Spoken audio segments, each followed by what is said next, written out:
Bonjour à tous et à toutes pour ce webinaire sur l'environnement électromagnétique et la santé. Avant de commencer, je vous invite à bien renommer votre profil avec prénom, nom, structure, d'allumer votre micro uniquement quand vous prenez la parole après avoir levé la main. Conservez la vidéo, sauf si la connexion est trop mauvaise. Voilà, ça permet juste, c'est intéressant de pouvoir parler à des gens et pas forcément que des écrans. Les questions, n'hésitez pas à poser vos questions dans le chat quand elles vous viennent, comme ça on pourra les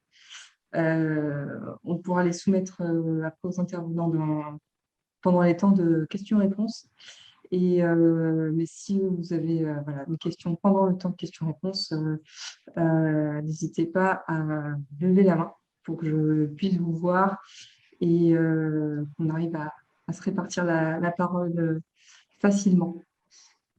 Voilà, donc je vous remercie à tous de participer. Je vous rappelle le programme. C'est donc, on commence, je vais faire une petite introduction sur ville et aménagement durable. À 16h10, donc Suzanne Déhoux va nous présenter on va dire les informations importantes à connaître sur l'environnement électromagnétique pour qu'on comprenne bien de quoi on parle. On prendra un petit temps de questions-réponses voilà, pour réagir sur ces informations. Et ensuite, on passera à des retours d'expérience sur l'implantation de stations de transformation et transformateurs, lignes de transport électrique et antennes relais, donc par Suzanne Déhoux et Karine Laprelle de Trévoux. Et donc, on finira le webinaire à 17h45 ou plus tard. En tout cas, si on termine avant, on verra bien. Donc, je vais vous présenter, Ville Aménagement Durable. Donc, la plupart d'entre vous êtes... alors, attendez, excusez-moi, il faut que je mette les participants qui arrivent. Donc, Ville Aménagement Durable, association qui fait partie du réseau Bâtiment Durable, qui a pour objectif de faire évoluer les pratiques sur les bâtiments et l'aménagement durable, penser le monde de demain, éveiller les consciences professionnelles, et tout ça par le biais de la formation et des différents événements qu'on réalise tout au long de l'année, ainsi que par nos différents groupes de travail, dont un qui porte sur la santé dans le bâtiment, et donc qui est à l'initiative de ce webinaire. L'objectif était de pouvoir mieux comprendre quels étaient les enjeux autour des ondes électromagnétiques et de savoir comment agir. Voilà. Quelles étaient les actions à mettre en œuvre pour cet enjeu. Donc, juste pour vous informer des prochaines formations, donc, il y a justement la formation sur la santé et le bien-être dans les bâtiments le 29 septembre. Il reste encore des places.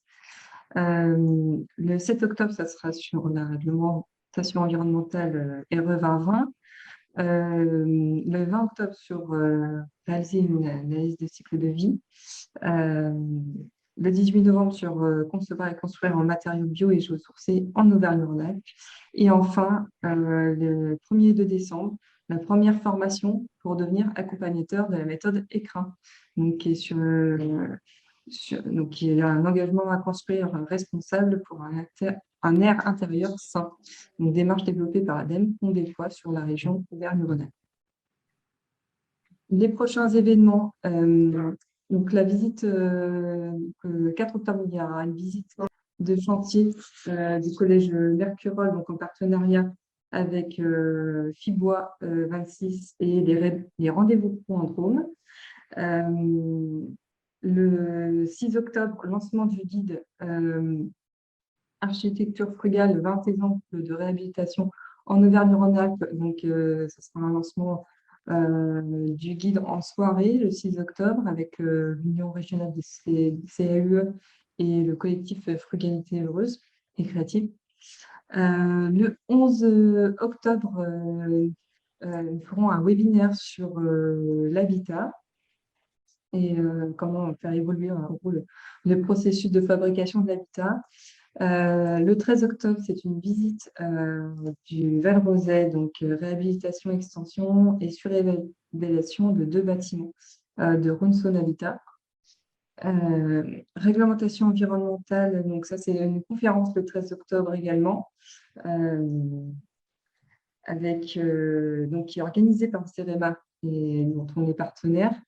Et le 14 octobre, c'est la présentation de la démarche écran. Voilà.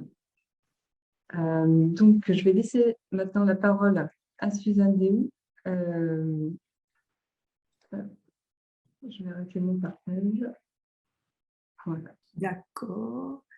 Alors, bonjour à tous. Je suis là incognito parce que ma caméra ne marche pas. Je ne sais pas pourquoi. Donc, je vais partager mon écran. Je pense que ça va aller. C'est bon? Vous voyez? Alors, ça arrive. C'est bon ou pas? Alors, on ne voit toujours pas pour l'instant. Ah bon? Moi, je l'ai sur moi. Ah bon? Vous ne l'avez pas? Ah non, toujours pas. Commencer le partage. Est-ce que vous avez bien cliqué sur Partager écran, oui. partager Ah, mais écran moi, j'ai arrêté le diaporama. Alors là, j'ai encore... et sélectionner, ouais. Il faudrait bien sélectionner la fenêtre. Oui, j'ai sélectionné, partager, ok, hein, ok. Vous l'avez là? Vous le voyez? C'est bon. C'est bon? Oui. Alors, je le mets en... Et là, maintenant, en diaporama, vous le voyez? Ah, vous voyez rien. Et là, ça va passer en... Il faut juste le passer en diaporama. Voilà, vous l'avez le diaporama là? Alors, est-ce que vous avez un deuxième écran? J'ai 2 écrans, oui.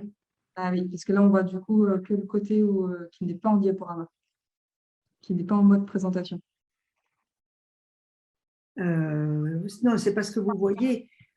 Il faudrait faire exactement ce que vous avez fait tout à l'heure. Je supprime l'autre écran? Oui.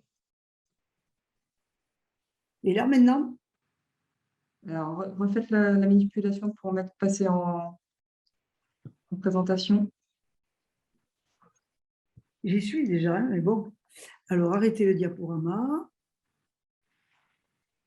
Du coup, je ne vois rien. Ah, là, en fait, on voit en mode... Bon, et là, maintenant, vous, alors là, maintenant, vous le voyez? Alors, maintenant, on voit toujours le côté... Moi, je le vois sur moi. PowerPoint. Il faudrait déconnecter votre deuxième écran. C'est déjà fait, c'est déjà fait. Ah oui. Je vais le déconnecter carrément aussi à la prise, si vous voulez. Voilà. Comme ça, on est sûr. Parce que là, du coup, on voit pas le diaporama. Voilà. Enfin, Et là maintenant, là, on voit toujours pas le mode diaporama.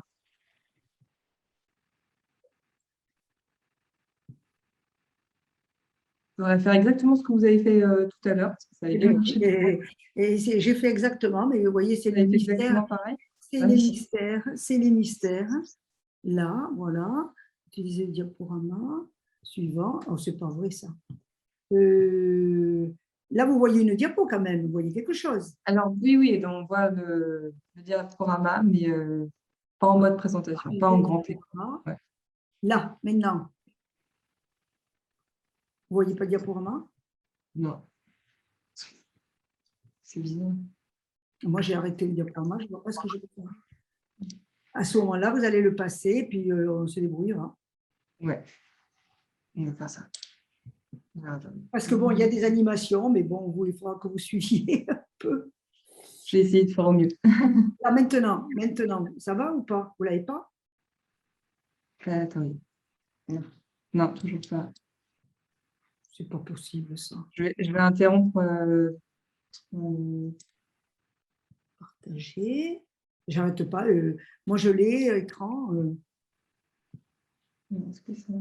Et là, vous le voyez là, maintenant, vous le voyez. Ah, excusez-moi, alors du coup, je l'ai arrêté.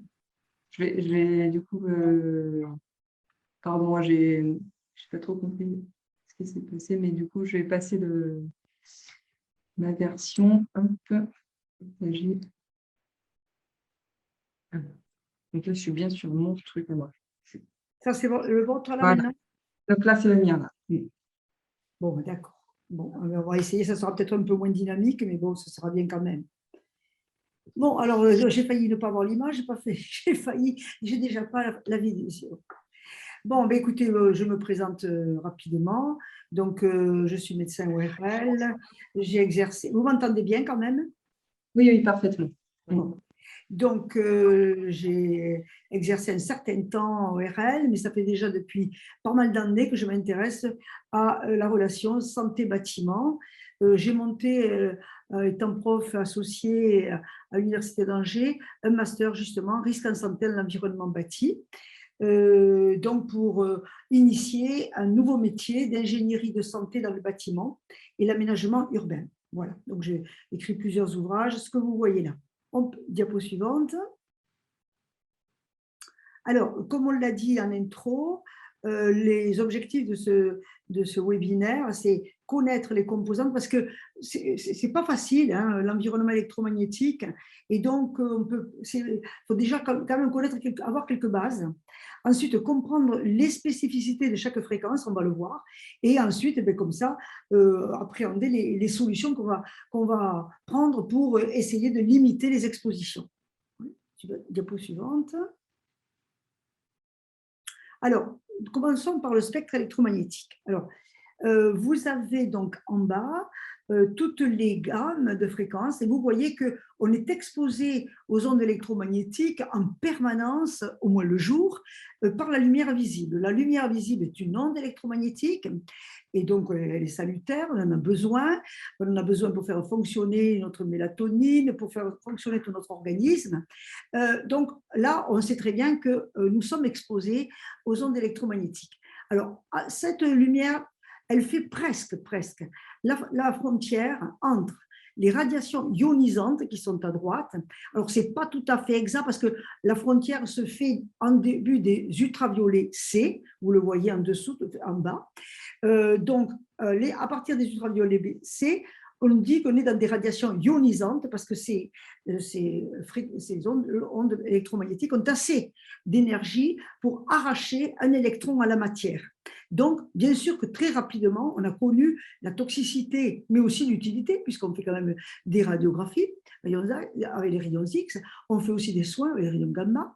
Donc là, on sait qu'on a une frontière qui a tout de suite été explorée. Alors, en dessous de la lumière, quand on va sur le côté gauche de l'écran, on a les infrarouges. Les infrarouges, on connaît leur effet, puisqu'on est bien content que ça nous chauffe.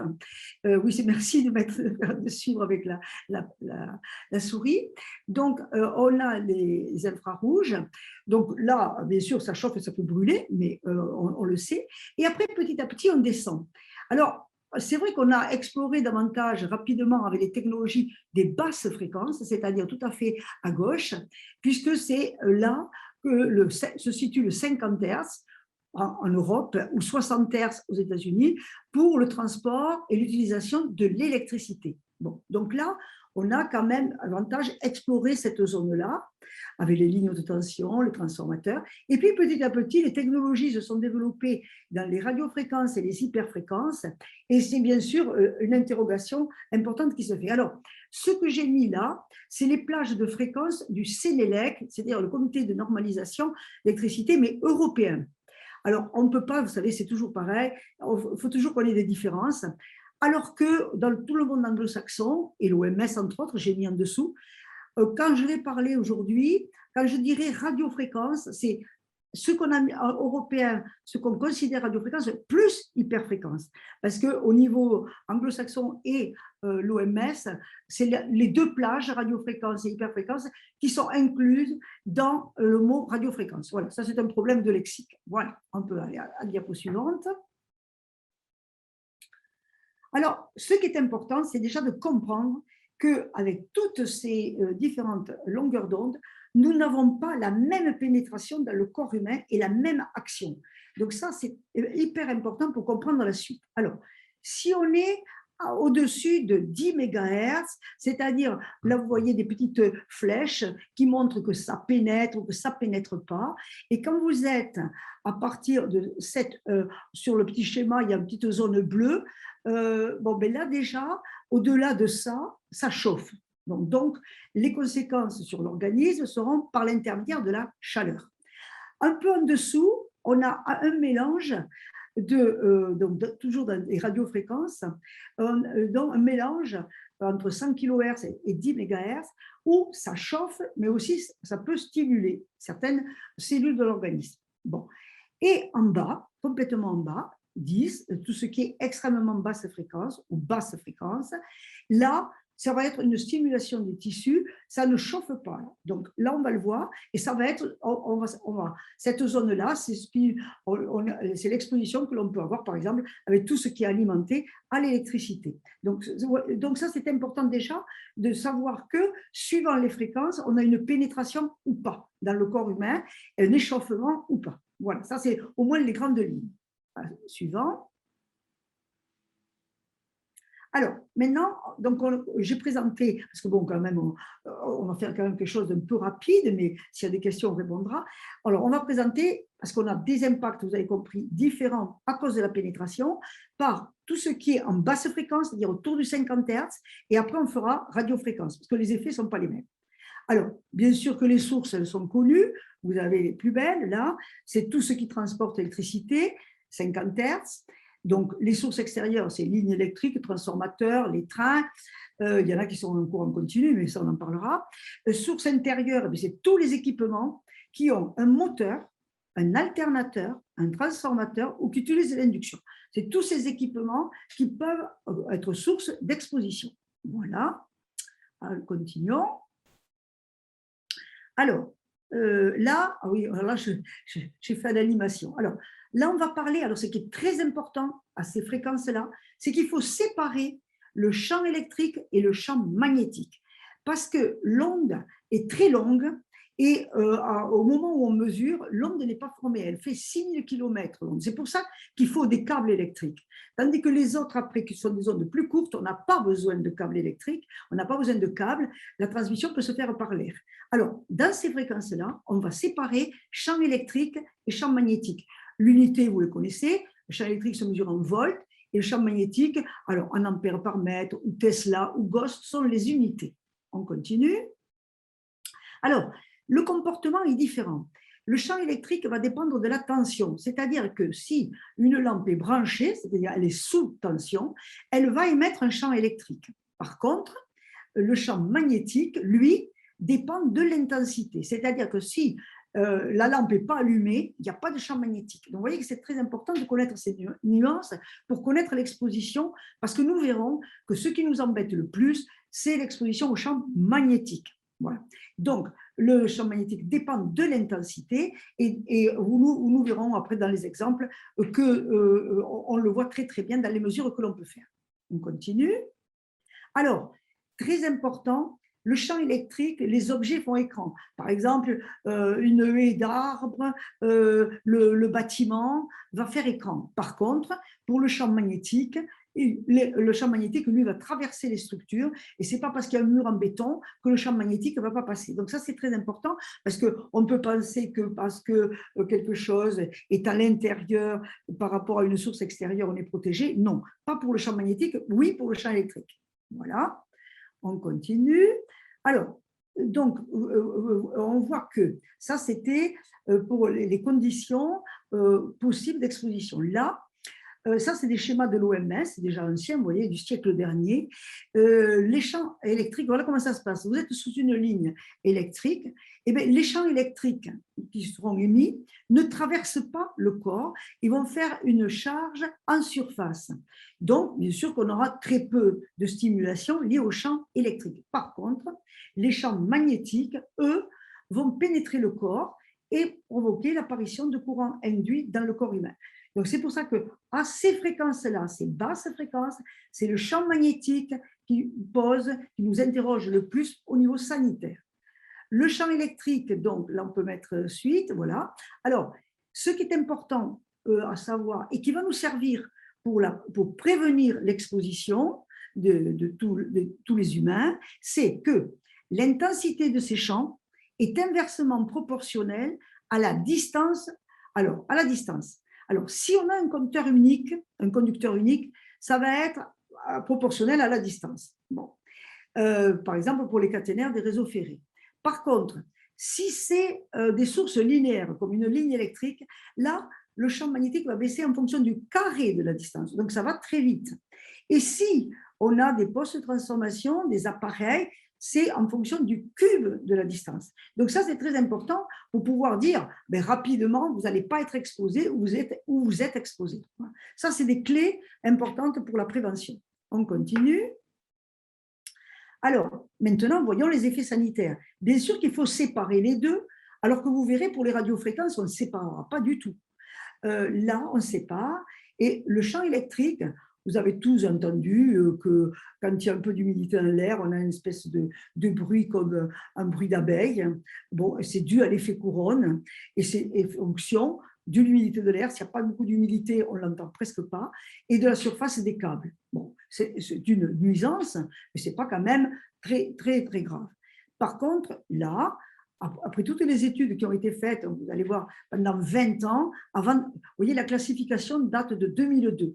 Et c'est 20 ans depuis 1979 qu'aux États-Unis, un chercheur d'Denver en Colorado a commencé à lancer des études et on a mis 20 ans et au bout de 20 ans, on a classé le champ électrique non cancérogène puisqu'il n'y a pas d'effet sanitaire reconnu. Par contre, pour le champ magnétique, là, on a des effets aigus, surtout si on a des champs de forte intensité, des courants induits dans le corps. Ça, on peut l'avoir avec des techniques où on utilise des champs magnétiques très élevés. C'est plutôt professionnel, hein, ce n'est pas ce qu'on a dans notre environnement. Ensuite, on a surtout la classification de cancérogènes possibles. Hein. Il faut savoir que pour les cancérogènes, on a plusieurs classes. On a le groupe 1, cancérogène certain, chez l'animal et chez l'homme. 2A, cancérogène chez l'animal, mais on n'a pas assez d'études chez l'homme. Et cancérogène 2B, c'est possible à la fois chez l'animal et chez l'homme. Donc là, c'est la classification la plus basse, mais les études ont associé une exposition au champ magnétique. Alors, ce chiffre, vous allez le retenir, 0,4 microtesla, parce qu'on va en parler beaucoup, parce que c'est en fonction de lui qu'on va faire la prévention. Donc, au-delà de 0,4 microtesla, on a trouvé un risque d'augmentation de la leucémie de l'enfant. C'est la seule affection on n'a pas trouvé de risque de leucémie chez l'adulte. Voilà. Et par contre, on s'est interrogé sur l'augmentation de risque de maladies neurodégénératives. Je vais éventuellement l'évoquer. Voilà. Donc ça, c'est pour clarifier. Alors maintenant, puisqu'on a cette classification, qu'est-ce qu'on a fait? En France, par exemple, vous voyez que ça a été classé en 2002 et que là, je vous montre une étude publiée en 2013. Hein, ça fait quand même un peu plus tard.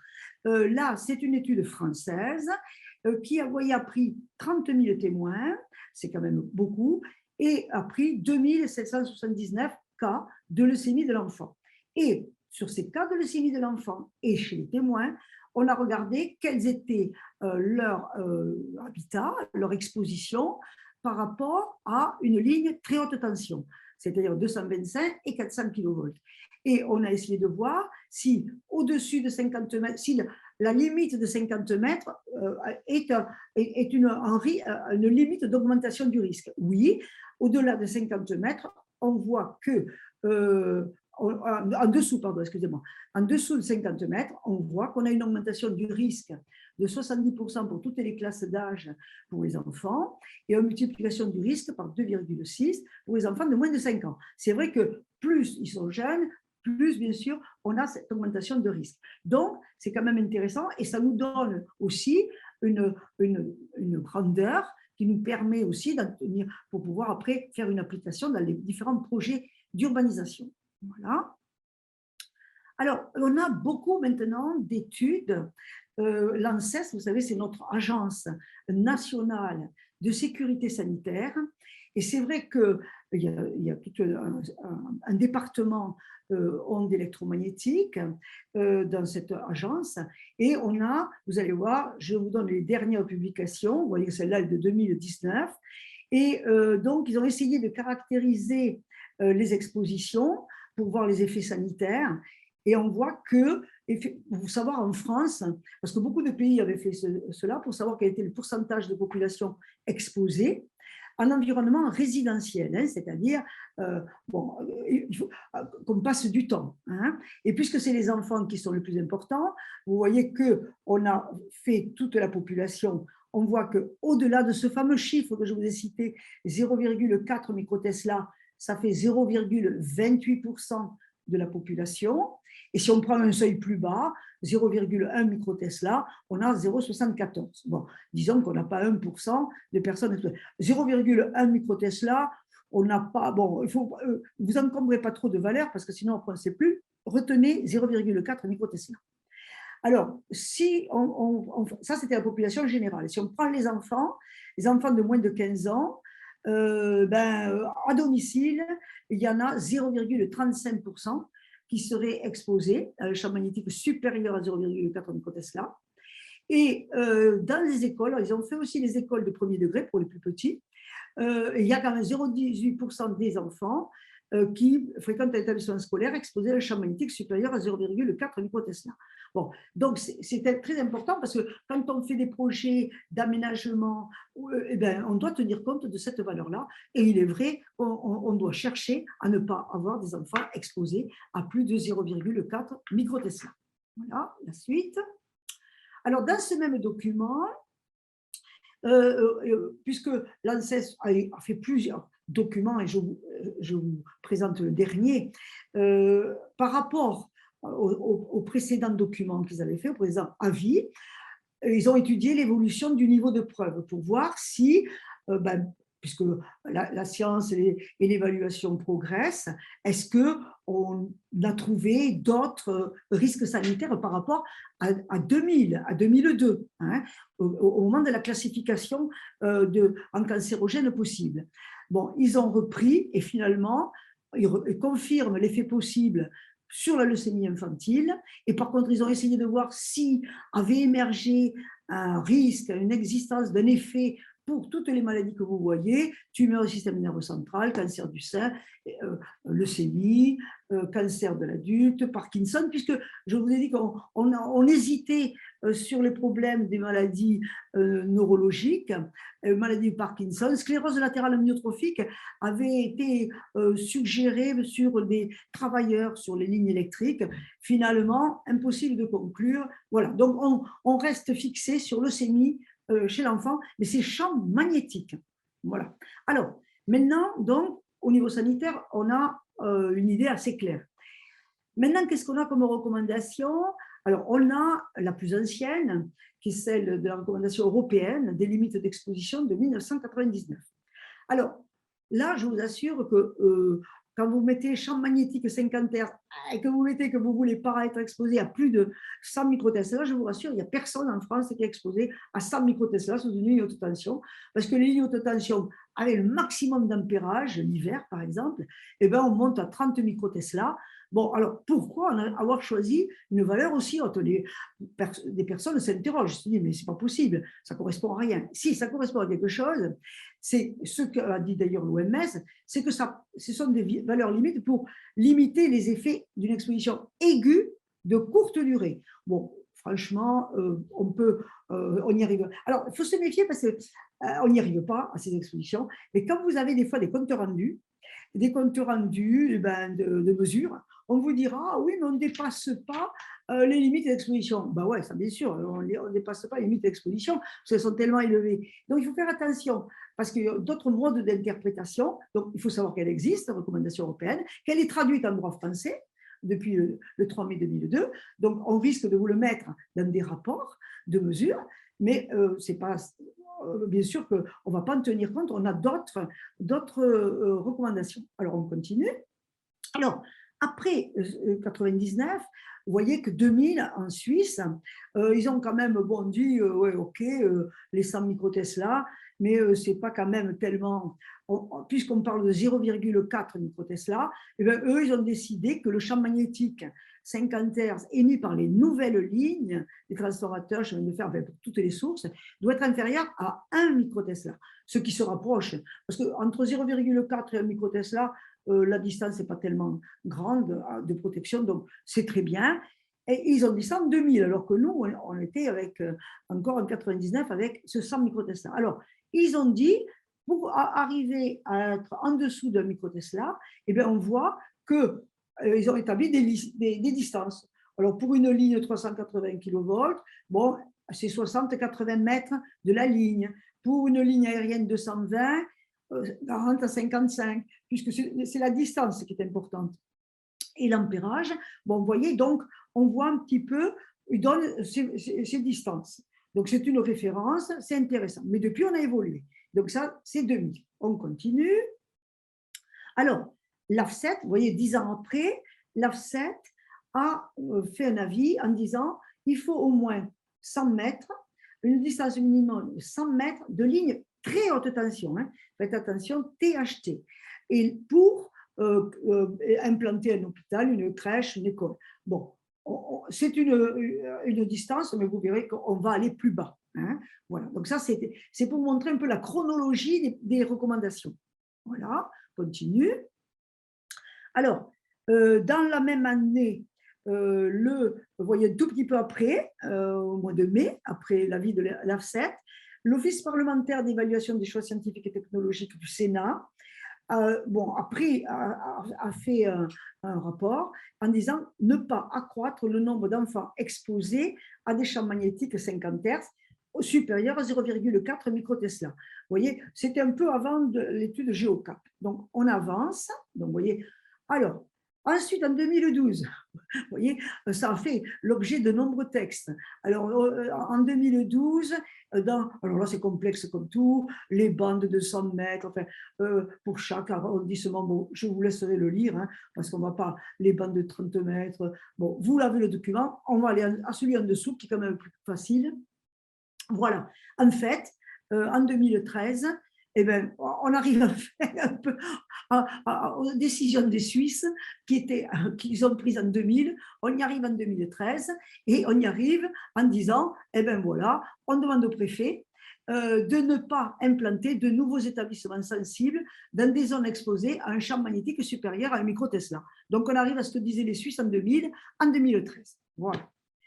Voilà, donc vous voyez, c'est un peu rapide bien sûr, mais bon, on n'a pas quand même trop de temps, mais après je répondrai aux questions. Voilà, disons que au niveau, pour faire un petit abstract, au niveau des basses fréquences, c'est surtout la composante magnétique dont on va s'occuper à cause de l'impact sur les leucémies de l'enfant. Donc ça veut dire que tous les bâtiments, alors là c'est bien gentil, mais dans tous ces bâtiments, on n'a parlé que d'écoles, d'hôpital. Bon, dans un logement, il y a quand même des enfants. Hein. Donc pour moi, les logements, ben, ça doit être pareil. Quand on construit un immeuble de logement, on n'a pas à le mettre sous une ligne de tension, on doit le décaler par rapport à l'axe, on verra ça après dans les retours d'expérience, par rapport à l'axe de la ligne haute tension. On a ce fameux seuil de 0,4 microtesla, voilà, on le garde comme, et on sait que c'est la distance qui va nous aider à régler le problème. Voilà. Bon, maintenant on passe au sujet des radiofréquences. Alors ça c'est plus complexe, parce qu'alors là, il y a de la variété, parce que les sources, on en a plein. Là, j'ai mis que quelques photos. Vous voyez tout ça, il y a les radars, les émetteurs radio, l'émetteur télévision, l'AFM. Bon, l'AFM n'a pas fait du tout de sujet, c'est très amusant. On a implanté l'AFM, mais et les radios, on ne se pose pas de questions, mais c'est beaucoup plus émissif qu'une antenne téléphonie mobile. Mais ça dépend de la date, enfin, la période à laquelle on a implanté ces émetteurs. On les a implantés à un moment où il y avait on cultivait moins la crainte, on était moins stressé, et donc du coup c'est passé impeccable. Hein. Les émetteurs télévision, personne n'a fait des manifestations pour les empêcher, émetteurs radio aussi. Par contre, alors, les antennes téléphonie mobile, on en a parlé, bon, les antennes WiMAX, les Wi-Fi, bon, voilà, donc ça, ce sont, alors, le Wi-Fi, vous allez me dire, c'est pas si lointain que ça c'est vrai. Ça veut dire que c'est pas près du corps. Hein. C'est classé comme ça parce que c'est pas près du corps. Alors, après, on va voir les sources près du corps. Alors, donc, après, on va à la suivante. Alors, là, dans la documentation, il y en a. Il y a même un site, radiofréquence.gouv.fr, où vous avez plein d'infos. Alors, je vous ai mis 2 documents, antenne relais téléphonie mobile, questions. Bon, ça, vous pouvez consulter. Il y a de l'info. Alors, maintenant, dans ces sources lointaines. Alors, il faut quand même, là, c'est totalement différent de ligne haute tension, où la ligne haute tension, il y a un champ électrique et magnétique tout autour du câble. Donc, ça fait comme un concentrique tout autour du câble. Tandis que là, c'est ponctuel, c'est un faisceau, il ne peut rien y avoir dessous. Donc, vous voyez un petit peu, c'est en face souvent qu'on a plus d'exposition que dessous. Quand on fait démonter une antenne qui est sur une école, pour la mettre un peu plus loin, on aura plus d'exposition en l'ayant déplacée, parce qu'elle risque d'être arrosée, que si on l'a dessus. Mais ça, ce n'est pas facile à comprendre pour tout le monde. Alors voilà, vous avez ces schémas qui sont de l'Agence nationale des... Alors, je vais parler de 2 structures. Bon, j'ai parlé de l'ANSES. Là maintenant, je vais parler beaucoup de l'Agence nationale des fréquences, parce que c'est eux qui vont pouvoir mesurer, on va en parler. J'en avais pas besoin pour parler des champs de basse fréquence. Alors là, vous avez des petits chiffres qui vous montrent, vous voyez qu'à 800 mètres, on est plus exposé que quand on est dessous. Ça dépend de la hauteur de l'antenne et le faisceau. Voilà. On continue. Alors, par exemple aussi, l'Agence nationale des fréquences montre bien que dessous une antenne, on en a moins que l'appartement qui est en face. Voilà. Ensuite, alors, dans les textes assez lointains, on a quand même une qui est importante, c'est une circulaire du 16 octobre 2001, parce que souvent, moi, je ne vois pas sur les toitures terrasses de périmètre de sécurité. Or là, il serait bon quand même qu'il soit matérialisé, suivant l'émetteur d'antenne. Alors, bien sûr, maintenant, comme on les met, alors, il y a 2 façons. Soit on les met en bordure de toiture terrasse, et alors, comme la partie qui émet le plus est devant, il n'y a pas la peine de marquer le périmètre de protection parce qu'il faut que les gens se jettent dans le vide pour être exposés. Si on veut les cacher et les mettre au milieu de la toiture, bien sûr qu'il faut le matérialiser. Puis ça dépend s'il y a une antenne ou s'il y en a 3. S'il y en a 3, bien sûr, ça fait tout le tour. Alors, quelque chose d'important déjà avec ces chiffres que vous voyez, c'est que plus on monte en fréquence, vous voyez 900 MHz par rapport à 1800 MHz, je vais inverser ma phrase, 1800 MHz par rapport à 900 MHz, vous voyez que le périmètre de protection est moins important parce que les ondes pénètrent moins que plus on est bas. Donc, vous voyez, plus on monte en fréquence, plus la distance est petite au niveau de l'exposition. Ça, vous pourrez, je vous les ai mis les chiffres, mais on va pas. Voilà, c'était surtout pour qu'on compreniez bien, c'est une démonstration, que le périmètre de protection n'a pas à être aussi grand. Alors là, vous voyez, c'est beau. C'est tout ce que vous pouvez faire d'esthétique avec des antennes relais. Alors, vous avez la toiture avec la cheminée qui est derrière le truc de sirène, là. Oui, un peu plus, non, en dessous, à gauche. Non, à gauche. Celle où il n'y a rien, là, enfin, je ne peux pas la montrer. À gauche de là où il y a la sirène, il y a une autre cheminée. Voilà, là. Et bien ça, c'est une antenne relais. Voilà. Et il faut les habiller maintenant, les antennes relais. Donc, c'est habillé. En dessous, vous avez un immeuble moderne. Et là, on l'a habillé de façon béton. Vous les voyez, elles sont un peu sur le bord. Voilà. Vous avez aussi l'habillage végétal. Les 2 petits cupressus là, qui sont en dessous. Non, là, les 2 cyprès là. Là, voilà, là. Là, c'est 2 antennes relais aussi. Hein.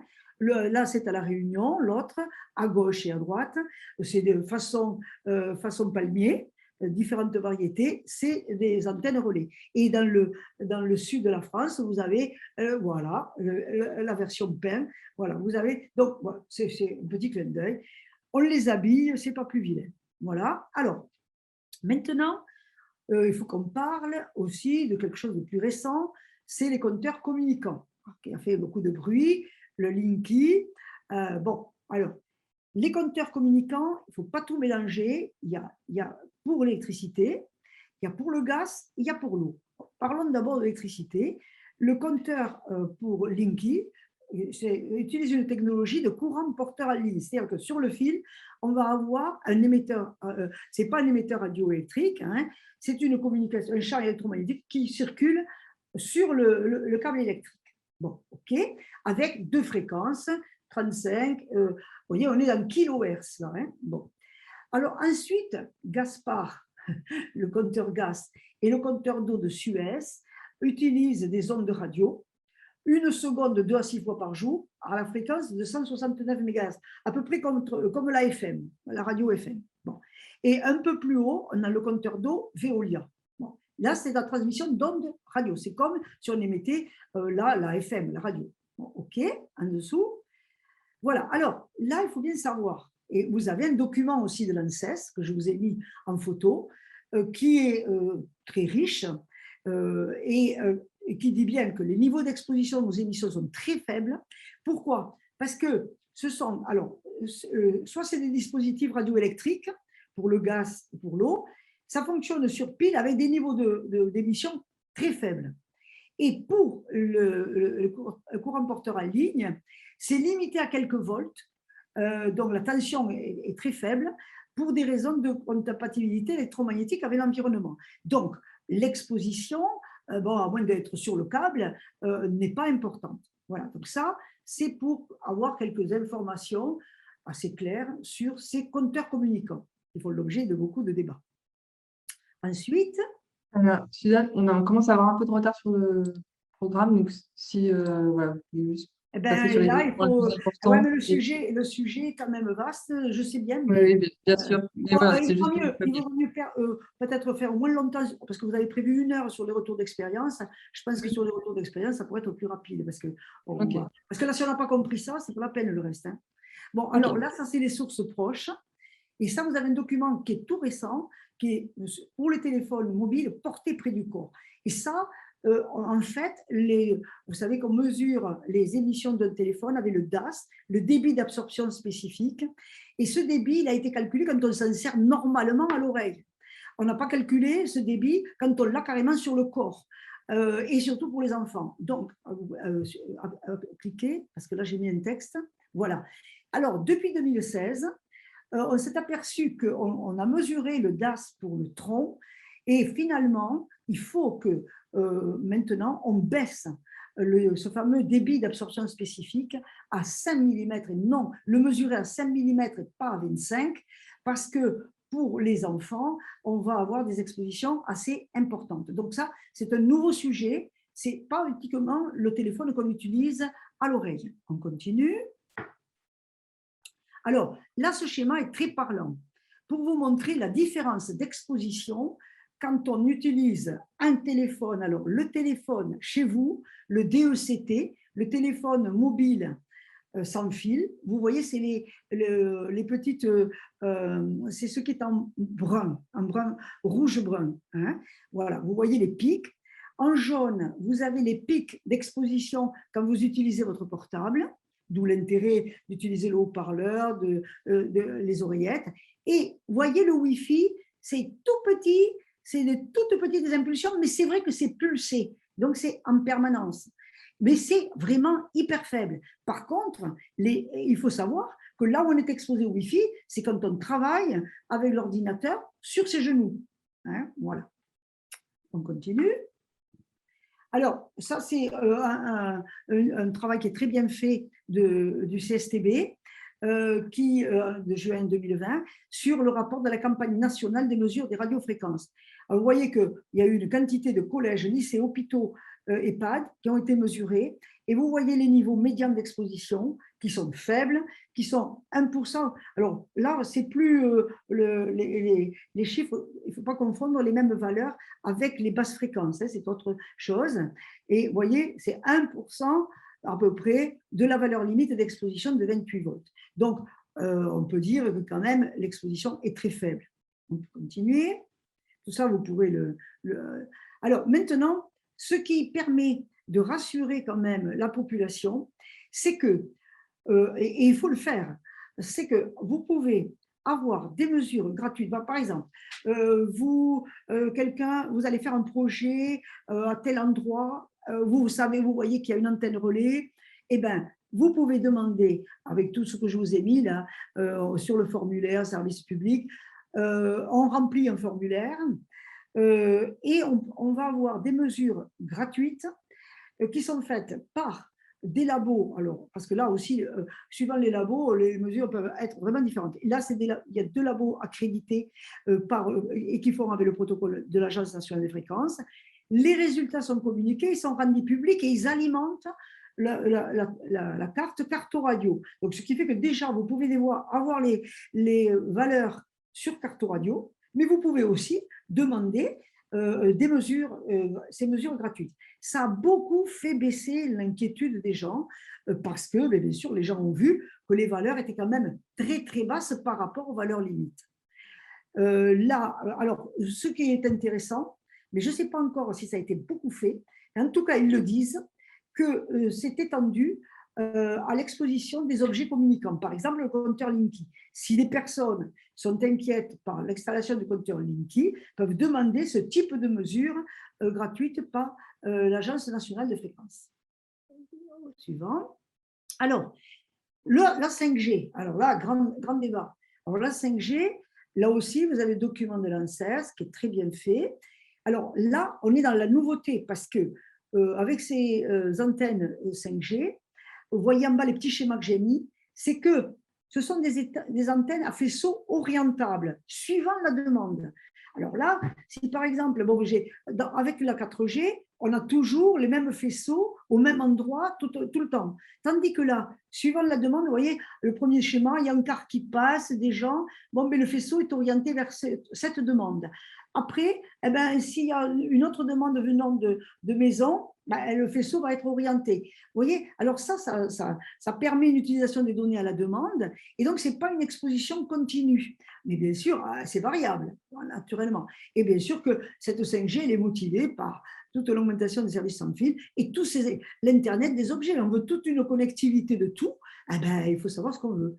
Alors, je vous ai mis un petit schéma. La Corée, ils vont avoir du recul sur l'exposition de la 5G parce qu'ils ont déjà, depuis 2019, 90% de la population, donc ça fait quand même 3 ans, qu'ils ont 90% de la population qui est exposée à la 5G. Voilà. Alors, maintenant, qu'est-ce que ça fait? C'est là. Tout à l'heure, c'était simple, hein, champ magnétique, champ électrique. Là, c'est un peu plus compliqué. Alors, il y a des impacts environnementaux. Alors, environnementaux, c'est qu'il y a des effets spécifiques à la 5G.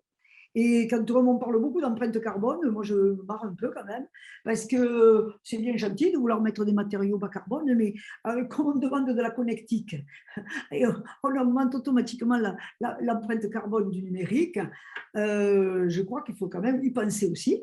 Donc, si c'est nécessaire, ok, si c'est du fun, mais il faut faire attention. Et une empreinte environnementale du numérique, l'ARCEP dit que l'augmentation des émissions de gaz à effet de serre liées au numérique sera de plus 60% d'ici à 2040. Donc, vous voyez, c'est quand même pas négligeable. Alors, des impacts sociétaux, c'est vrai qu'il y a une question éthique, hein. C'est vrai que là, il y a une inégalité des populations face aux accès en ligne. Alors, maintenant, comme on met tous les services publics à accès en ligne, il y a des gens qui ne peuvent plus accéder à un service. Donc, ça, c'est quand même important.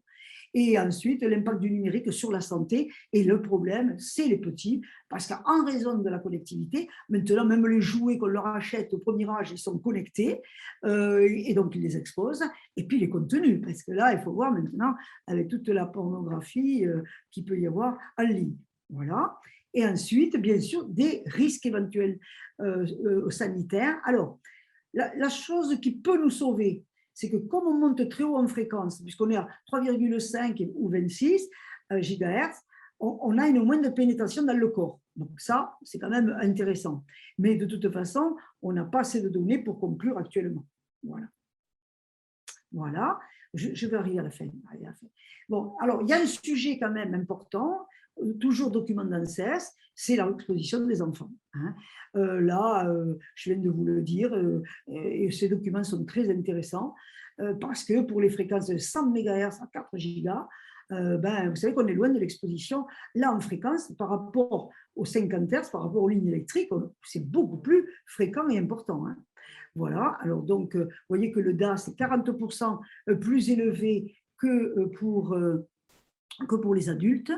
Alors, ensuite, la taille, si les enfants ont moins de 1,30 m, les valeurs limites réglementaires ne sont pas adaptées. Donc, vous voyez qu'on a du boulot. Là. Ensuite, alors, les effets possibles chez les enfants, c'est là qu'on a une grosse interrogation sur la fonction cognitive. Donc, on dirait qu'ils aient un temps de réaction plus court. Bon, peut-être que ça peut être bien s'ils sont plus rapides, mais enfin, mais les résultats sont inexacts quand on leur fait des tests cognitifs. Ensuite, fatigue, effet lié. Alors, souvent, c'est plutôt lié. On ne sait pas distinguer si c'est lié à l'usage du téléphone et au contenu qu'aux radiofréquences émises. Continue. Voilà. Alors, pour l'instant, il n'y a pas de conclusion possible chez l'enfant sur tout ça, sur toutes ces fonctions, mais quand même, il y a quand même une inquiétude qui vraiment est justifiée, mais qu'il nous faut bien identifier. Voilà, il nous manque l'identification. Continue. Alors, là, maintenant, venons-en à un sujet qui fait débat, qui est l'hypersensibilité électromagnétique, ou qu'on appelle l'intolérance environnementale idiopathique. Alors, idiopathique, ça veut dire qu'on n'a pas de cause. Attribuée, parce que ce sont les personnes qui attribuent au champ électromagnétique leurs problèmes. Alors, les troubles on ne peut pas nier la présence des troubles. Que quelqu'un ait mal à la tête, quelqu'un ne dorme pas bien, quelqu'un ait des douleurs, a des problèmes de peau ou est fatigué, on ne peut pas nier les symptômes. Par contre, le problème, c'est d'établir le lien de cause à effet. Et donc là, on ne trouve pas grand-chose au niveau biologique, au niveau des analyses, et c'est vrai que ce sont les sujets eux-mêmes qui attribuent ces symptômes au champ électromagnétique. Voilà, continuons. Alors, il y a énormément d'études qui ont été faites sur cette hypersensibilité électromagnétique et en lien avec les champs électromagnétiques, sur ces symptômes et l'exposition. Alors, les études qui seraient les plus intéressantes, c'est ce qu'on appelle les études de provocation, c'est-à-dire qu'on prend des gens qui ont des problèmes, qui pensent qu'ils ont ces symptômes liés au champ électromagnétique. Alors, en fait, c'est surtout radiofréquence maintenant. Vous voyez, c'est la deuxième partie du spectre, ce n'est pas tellement les basses fréquences. Alors, on prend des gens, on leur dit venez passer une journée au labo, amenez le tricot, une lecture, faites des mots fléchés, et vous passez la journée avec nous, et vous nous direz quand est-ce que vous avez les symptômes, quand est-ce que vous ne l'avez pas. Et pendant ce temps, on les expose ou on ne les expose pas. Et malheureusement, des fois, ils déclarent avoir les symptômes quand ils ne sont pas exposés.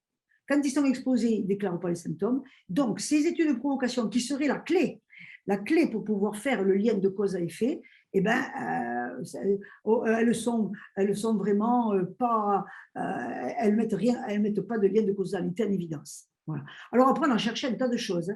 On a cherché les biomarqueurs dans le sang, on a cherché des modifications de l'altération de la barrière au niveau des méninges.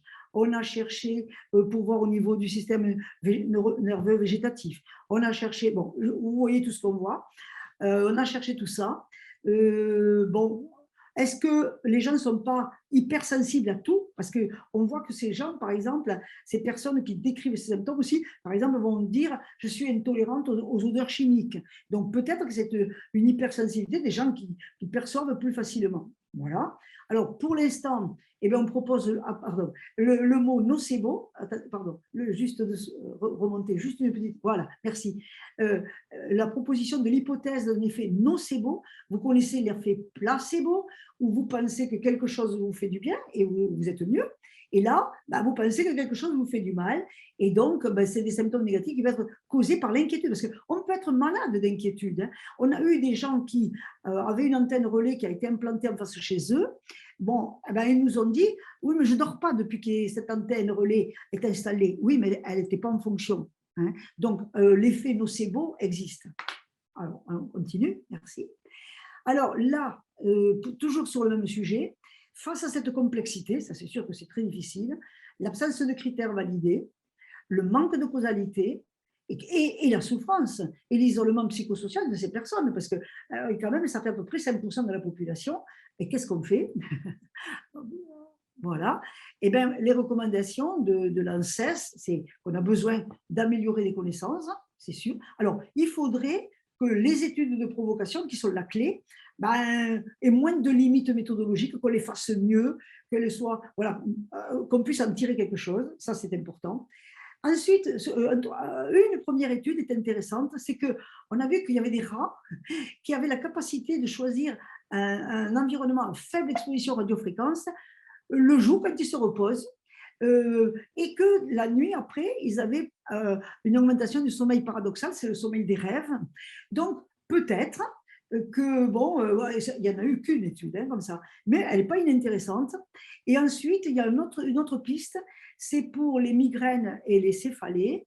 On a besoin, il y a peut-être un médecin qui a trouvé que les médicaments anti-migraineux pourraient être intéressants pour ces personnes-là. Donc, on aurait besoin de faire des essais là-dessus, sur cet impact de ces médicaments anti-migraineux.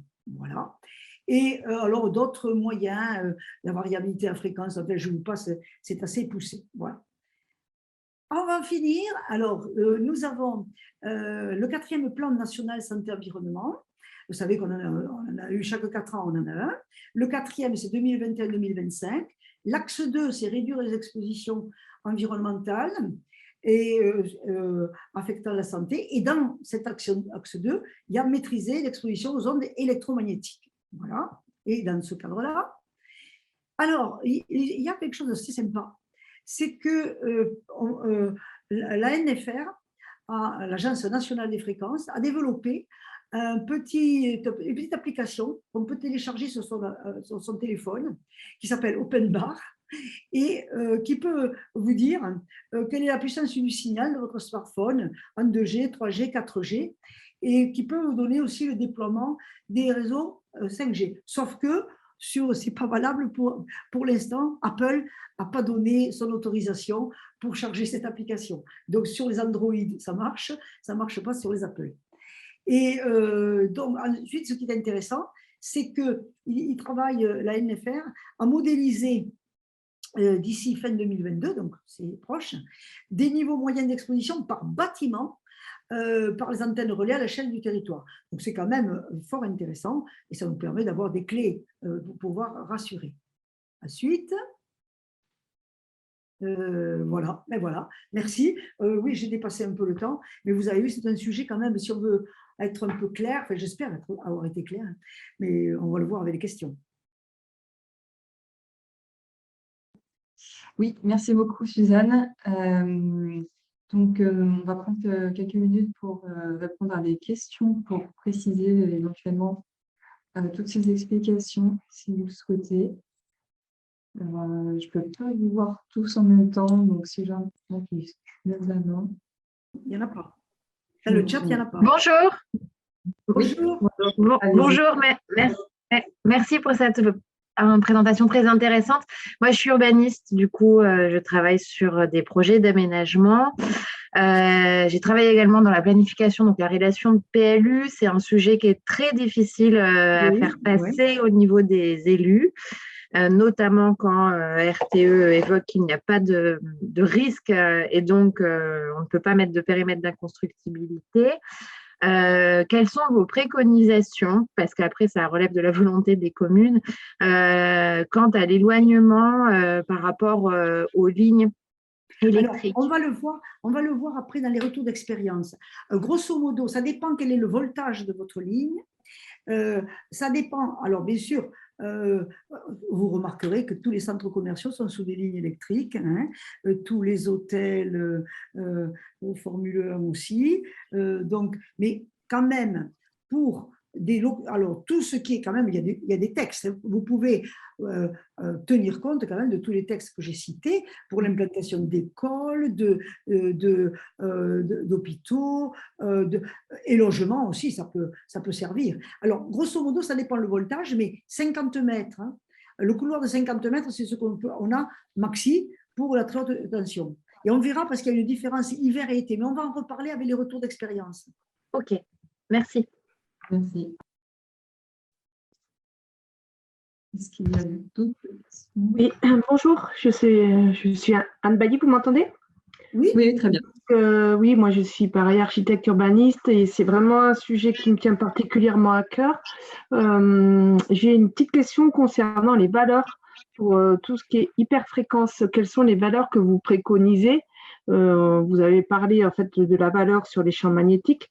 En hyperfréquence, c'est pareil, il y a des valeurs officielles nationales qui sont très, très, très supérieures à celles qui peuvent être même recommandées en Suisse, en Allemagne ou non, dans les non, non, non. pays. Là, il n'y a pas trop c'est pas en Suisse et en Allemagne, ils ont à peu près les mêmes hein, pour les hyperfréquences et les radiofréquences. Hein. D'accord. C'est Oui, surtout, le débat a commencé surtout avec les basses fréquences, où la Suisse, comme je vous l'ai montré, avait démarré plus tôt. Là, franchement, on va le voir aussi avec les retours d'expérience. Euh, pour les antennes relais, c'est totalement différent. C'est pas une question de distance. Enfin, c'est pas pareil. Hein. On calcule pas la même façon. Et c'est là que ce qui est très important, c'est faire ces fameuses mesures gratuites de la NFR. Hein. Parce que c'est ça qui calme le débat. Hein. Et vous avez vu quand même que le CSTB, vu la quantité de bâtiments qu'ils ont fait, c'est que 1%. Alors, même si la valeur est un peu haute de 28 volts, bon, ok, mais quand même, c'est quand même bas. Hein. Donc, il peut y avoir des circonstances où vous êtes en face dans le faisceau, ça c'est possible. Mais là, on va voir après, pareil aussi, si jamais on y reviendra, si je n'ai pas répondu à votre question après dans les retours d'expérience, on y reviendra. Hein. très bien. Merci. On va peut-être prendre une dernière question et puis après on passera au retour d'expérience parce que je pense que dans tous les cas, ça Moi, dépendra. j'ai Oui. une petite question, s'il vous plaît. Donc, Oui. Marion Danger, bureau d'études Terre Éco, donc je suis ingénieure environnement et urbaniste. Souvent, alors merci Madame Déhou pour la présentation très complète. Il y a beaucoup, beaucoup d'infos, donc c'est Oui, super. avec un timing un peu Un peu serré. serré, voilà, oui, mais du coup, il y a énormément d'informations et c'est très bien. Moi, ça concernait la question des transformateurs dans les bâtiments. Ouais. Et l'aménagement, la distribution des pièces qui peuvent être contiguës à ces équipements Ouais. et le traitement justement qu'il faut prévoir. Alors nous, on préconise en général des mises à distance, mais si… Voilà, c'est ça. Vous avez un alliage qui est très intéressant qui s'appelle le mu-métal, mais qui oui, coûte métal. cher, Ok. qui coûte cher et que finalement on peut se dispenser avec justement, comme vous l'avez dit, avec une implantation judicieuse dans le bâtiment. C'est-à-dire, ça peut être près d'un couloir. Il faut calculer surtout les pièces qui sont au-dessus. Hein, Oui, oui. voilà, juste à l'étage au-dessus. Hein. C'est vrai que quand même, il faut être un peu optimiste, les nouveaux transformateurs quand même, vous avez vu, ça baisse en fonction du cube de la distance. Hein.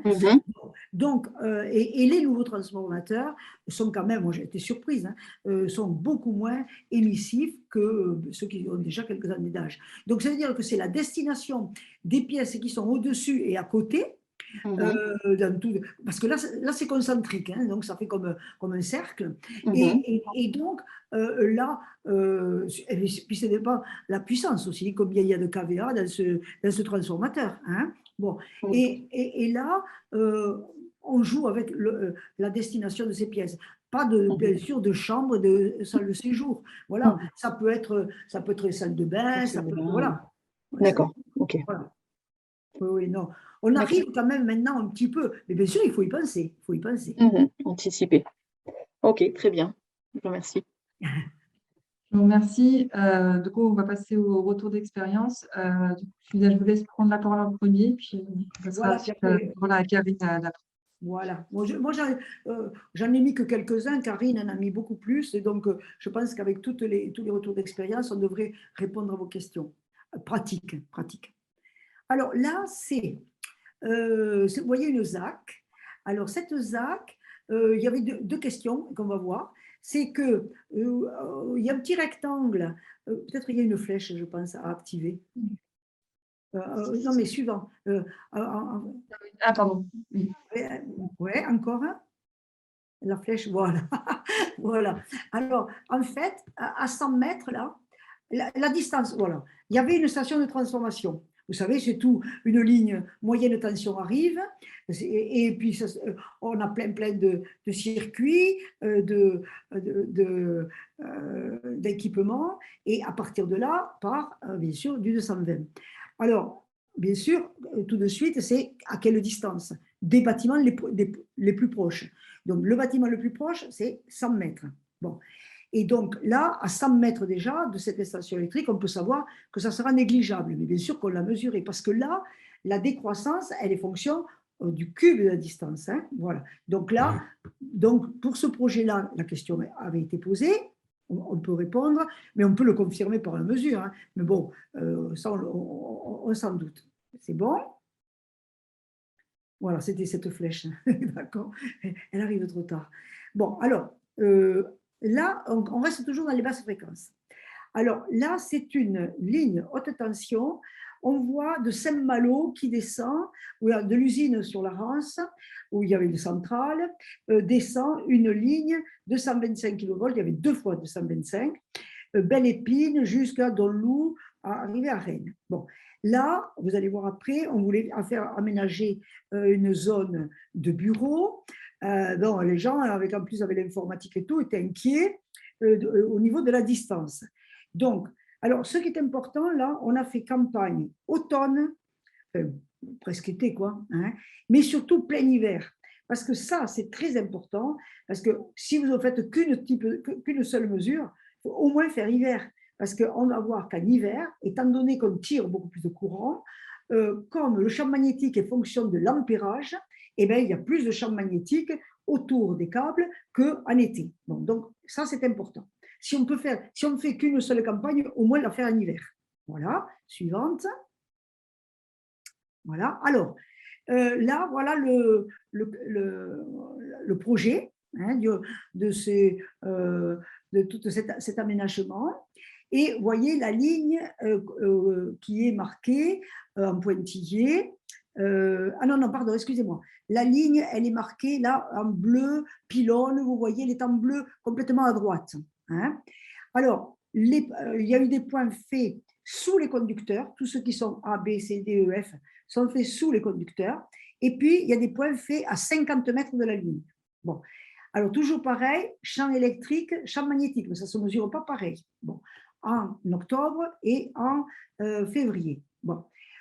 Bien sûr, sous la ligne, on a beaucoup plus que bien sûr à 50 mètres. Ça, on s'y attendait. Hein. Bon.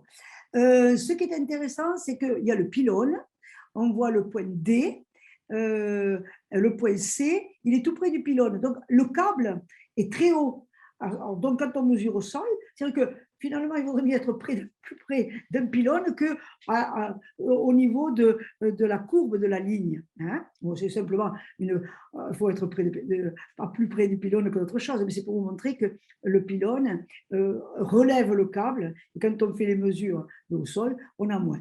Donc voilà, donc ça, de toute façon, on retrouve exactement on voit que, vous voyez, au niveau du champ électrique, bien sûr, il y en a un peu plus, bien sûr, en hiver, mais on va le voir surtout, diapo suivante, pour le champ magnétique. Voilà. Alors, le champ magnétique, alors là, on voit que sous la ligne, là, on est en micro-Tesla.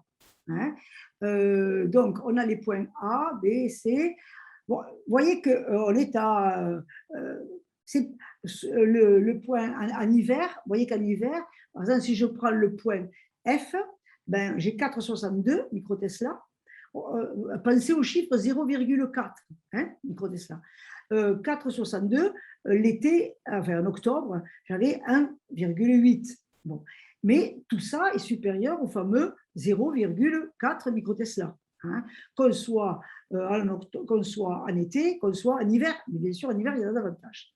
Et alors après, les points qui sont à 50 mètres, eh bien, vous voyez que l'été, enfin en octobre, tous les points sont bien sûr bien inférieurs à 0, on est à 50 mètres, hein, 50 mètres, sont inférieurs à 0,4 microtesla, et que, bon, à 50 mètres, le point 3, le point 4 flirte un peu avec le 0,4, est en dessous, Mais c'est vrai qu'il y en a un petit peu plus. Mais on est quand même en dessous de 0,4 microtesla, ce qui est pas mal. Voilà. Et donc là, ce sont des chiffres, je vous ai mis des distances données par certaines brochures, des instructions ministérielles. Bon, sous les conducteurs, là, 20, alors là, c'est la distance 20 mètres, non? Qu'est-ce que c'est ça, l'unité là? C'est des microtesla? C'est des microtesla, oui. 20 microtesla, oui. En principe, sous les conducteurs, dans les documents maxi que j'ai vus, c'est 30 microtesla. Bon, là, ils ont mis 20. À 30 mètres, 3 microtesla. Et à 100 mètres, 0,3. Bon, donc là, il faudra aller jusqu'à 100 mètres. Là. Instruction ministérielle, vous voyez que là, à 100 mètres, on est en dessous de 0,2. Grosso modo, vraiment, on table bien sur 50 mètres. Mais là, il y avait 2 lignes, 225 kV. Hein, c'était quand même pas mal. Voilà. Suivante. Alors, là, c'est le même site que tout à l'heure. C'est le même aménagement. Ils étaient gâtés. Ils avaient la station de transformation qui interrogeait. Et sur une petite colline, là, il y avait une antenne de téléphonie mobile. Alors là, bien sûr, ce n'est pas aussi simple. Parce que l'antenne était à 60 mètres en hauteur. Je vous ai mis un petit schéma. La distance du faisceau, il va tomber sur le sol. Là, vous voyez, pour 45 mètres, il tombe à 500 mètres. Donc, vous voyez que ce n'est pas la distance qui compte là. Donc, c'est vraiment pour ça que là, il faut faire la mesure réelle. C'est pour ça que quand même, les mesures faites par la NFR sont quand même sécurisantes parce que là, vous voyez, le quartier faisait 120 mètres. Bon, mais finalement, le faisceau, il tombait au-delà des 120 mètres. Mais quand même, les maisons, les immeubles qui sont au bout, ça mérite quand même d'être mesuré. Voilà. Mais là, on peut le mesurer sur site, mais là, on ne peut pas le déduire du calcul. Voilà. Pour moi, c'est bon. On passe à Karine. Okay. Très bien. Des questions peut-être déjà sur ces premiers retours? Non, on verra tout à la fois. Oui, oui. Après, vous pouvez aussi poser au fur et à mesure dans le chat. D'accord, ok. Merci. Merci beaucoup. À Karine. Ouais, merci Suzanne. Vous m'entendez? Oui, et même on te voit, toi. C'est bien. Bonjour à tous. Du coup, merci Suzanne encore pour cette présentation qui est toujours extrêmement claire. Et ça fait jamais de mal de toujours refaire le point, comme le dit Sylvaine, effectivement. L'idée, c'est que je continue sur les retours d'expérience. Alors, je vais peut-être partager mon PDF. J'ai pas de petite animation, moi. Du coup, ça va être moins fun que Suzanne, mais ce sera... Voilà. Ouais, j'ai mis ma caméra. Je passe en mode... Non, je vais faire une bêtise. Hein. Hop, arrêtez de partage. Non, j'avais ouvert mon PDF, mais non, en fait. Alors, excusez-moi, je croyais l'avoir ouvert. C'est les aléas du direct.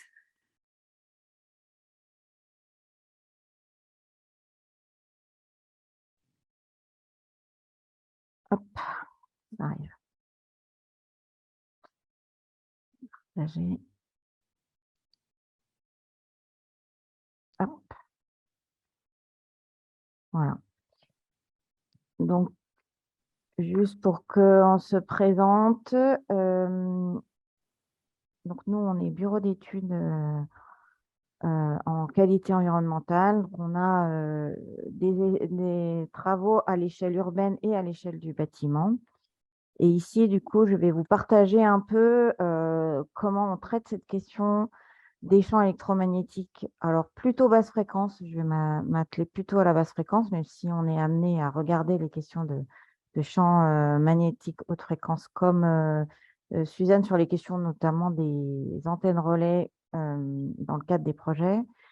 Mais là-dessus, Suzanne l'a très bien démontré, la question de la donnée disponible est quand même de grande qualité, de regarder les bases de cartes radio, je ne suis pas sûre que Suzanne, tu l'aies évoqué, Oui.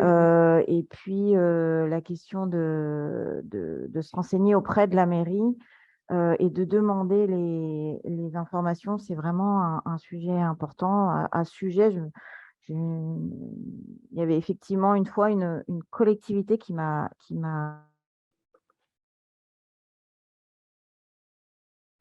consulté pour me demander si pour l'implantation d'une nouvelle antenne relais. Et là, effectivement, il faut aller chercher un peu les infos des autres antennes relais qui sont présentes à côté, notamment d'autres opérateurs, parce qu'ils ont quand même la fâcheuse habitude de redensifier en antenne relais là où ils peuvent en mettre.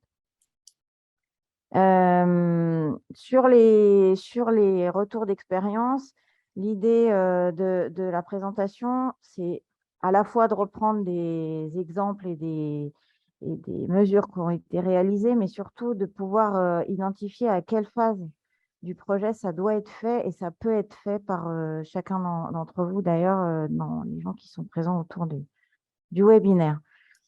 Et donc, à la fois dès les premières étapes de planification urbaine, j'entendais la question des zones à construire. Il est quand même important de s'appuyer, comme l'a rappelé Suzanne, sur les textes existants et de pouvoir également faire des mesures le plus tôt possible pour pouvoir identifier les fonctions. Et dans le cadre de la planification urbaine, j'y reviendrai. La question aussi du porté à connaissance qui peut être fait dans le cadre d'un PLU ou d'un quartier, c'est vraiment un enjeu fort. Et puis ensuite, à l'échelle, tout au long de la fabrication du projet jusqu'à mesure in situ, après livraison, c'est également des enjeux des préconisations qu'on peut mettre en œuvre.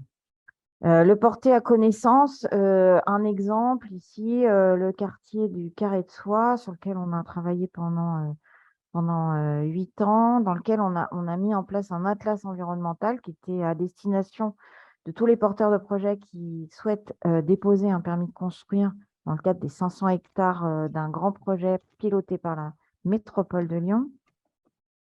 Et ici, vous avez identifié du point de vue factuel les lignes, notamment les lignes très haute tension, souterraines ou aériennes, les postes de transformation électrique, notamment les grands postes de transformation électrique ici que vous voyez, et les antennes relais au jour du diagnostic et de la donnée traitée, puisqu'effectivement, ça a tendance à évoluer assez vite. Un autre exemple, cette fois, la ville de Saint-Priest qui nous avait consulté pour une implantation d'une crèche à proximité d'une ligne très haute tension, notamment la ligne très haute tension de la Mouche, qui d'ailleurs sont aussi 2 lignes concomitantes. Donc là, on a effectué dans le bâtiment qui était identifié les mesures de champ électrique et de champ magnétique pour identifier le potentiel risque sanitaire, notamment en champ magnétique, comme l'évoquait Suzanne, et le fameux seuil de 0,4 microtesla, qui est le seuil pour les enfants, en l'occurrence dans le cadre de la crèche. Là, vous voyez ici les protocoles de mesure qu'on met en œuvre quand on effectue ces mesures. Suzanne évoquait la question du seuil de 100 microtesla. Moi, je mets aussi un point de vigilance sur les seuils et la sensibilité des appareils de mesure quand elles sont faites par un bureau d'études ou un bureau de contrôle. Évidemment, parfois, les appareils de mesure sont en dessous de ces seuils de sensibilité puisqu'ils sont préconisés pour mesurer des plus grands champs magnétiques. Donc, attention à ça dans la lecture aussi des résultats, à la fois les niveaux et à la fois la sensibilité de l'appareil et du protocole de mesure. Ici, vous voyez que le seuil mesuré ne montait pas très haut au sens stricto sensu dans la campagne de mesure sur une heure donnée. Ça, c'est pareil dans les préconisations des mesures. Il faut les faire à plusieurs heures, notamment en fonction des intensités des courants des lignes. Et de la même façon, ça, c'est une donnée qui n'est pas très simple à avoir, mais la question d'identifier les flux de la ligne haute tension, c'est un élément qu'il faut pouvoir demander à RTE. Ce n'est pas simple à obtenir, mais je pense que compte tenu des textes qui sont aujourd'hui en vigueur, au-delà de la question du principe de précaution, ça peut être quelque chose qui peut être diffusé. Ici, vous voyez notamment que sur les 2 lignes qui étaient présentes, il y en avait une qui ne fonctionnait pas. Donc déjà, l'impact du champ magnétique n'était pas aussi important que celui qu'il aurait dû être. Ici, la préconisation a été de ne pas implanter la crèche à cet endroit, ce qui a été suivi par la ville de Saint-Priest. Juste pour la petite anecdote, à vol d'oiseau, 20 mètres, enfin de l'autre côté de cette ligne, il y a une crèche privée qui est implantée depuis des années à cet endroit. Donc, la question peut se poser également pour les crèches privées et notamment, moi, je mets le point d'attention parce qu'effectivement, on parle beaucoup de l'exposition des enfants, mais aujourd'hui, dans les immeubles de bureaux, on a quand même tendance à occuper, ou même de logements, on a tendance à occuper parfois les rez-de-chaussée de crèches. Donc, voilà, attention, même si on est sur de l'occupation tertiaire, voire de l'occupation d'activité, la question des crèches privées est un élément sur lequel il faut être vigilant. J'ai en tête également dans les zones industrielles pas mal de rez-de-chaussée qui sont aujourd'hui utilisés pour des crèches privées. Autre exemple, un bailleur social qui nous a demandé également pour l'implantation de logements sociaux, avec un terrain qu'il avait acheté en partie exposé, en partie sous une ligne aussi de très haute tension de 125 000 volts. Donc, même protocole, des mesures sur site, avec des mesures à plusieurs périodes de la journée. Ici, on est en hiver, donc en hiver, on sait qu'on est sur des niveaux de production électrique plus importants qu'en été, donc avec les mesures au pic, notamment de fin de journée. Et vous voyez ici des courbes récupérées auprès de RTE sur les pics de puissance et puis les flux en fonction des périodes de l'année. À nouveau, les seuils. Donc là, on retrouve un peu les distances qu'évoquait Suzanne. En champ magnétique, on est plutôt de l'ordre de 40 mètres. Ici, vous voyez, pour atteindre le 0,4 microtesla, sachant qu'effectivement, le flux n'était pas forcément maximum. Voilà, donc on retrouve l'ordre de grandeur qu'évoquait Suzanne de 50 mètres. Autre exemple, une étude d'opportunité programmatique, cette fois pour une zone de commerce, donc une ligne très haute tension d'un voltage inférieur, 90 000 volts. Et là, on était en étude préalable avec des urbanistes, et donc on a fait des mesures sur site également pour identifier le périmètre de préconisation d'implantation des bâtiments à occupation continue. Moi, j'ai l'habitude de dire que ce n'est pas parce qu'on n'a pas d'enfants qu'on n'a pas des principes de précaution à appliquer, mais je veux bien en discuter avec toi, Suzanne. Un autre exemple, alors celle-là, vous voyez la date de l'étude, c'est aussi dans tout le récapitulatif que vous a fait Suzanne, cette question du champ électromagnétique et notamment de l'exposition aux basses fréquences, c'est quelque chose qui est de plus en plus documenté, mais qui, il y a quelques années, ne faisait l'objet d'aucune documentation et d'aucune recommandation. Mais malgré tout, les textes de l'OMS étaient déjà apparus et nos échanges avec Suzanne étaient fructueux pour qu'on puisse en tout cas être vigilant sur cette question. Ici, un poste de transformation à Confluence, donc en hyper-centre-ville, et des mesures qui ont été réalisées par l'ISON Environnement pour identifier les seuils d'exposition.